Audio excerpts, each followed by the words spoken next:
Bakit nagkakabanggaan sa kalsada ang motor at bisikleta? Isa sa mga pangunahing dahilan ng banggaan sa pagitan ng motorsiklo at bisikleta ay ang kakulangan sa pagtingin sa paligid, biglaang pagliko, at hindi pagbibigay ng sapat na espasyo sa isa't isa. Madalas ding nagiging sanhi ang distracted driving, overspeeding, at pag-aakalang alam ng kabilang panig ang susunod na galaw nila.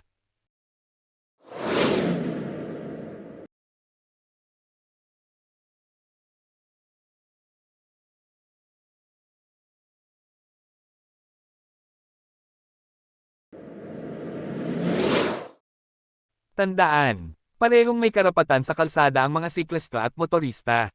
Isang segundo ng pag-iingat at pagrespeto sa kapwa gumagamit ng daan ay maaaring makaiwas sa aksidente at makapagsalba ng buhay.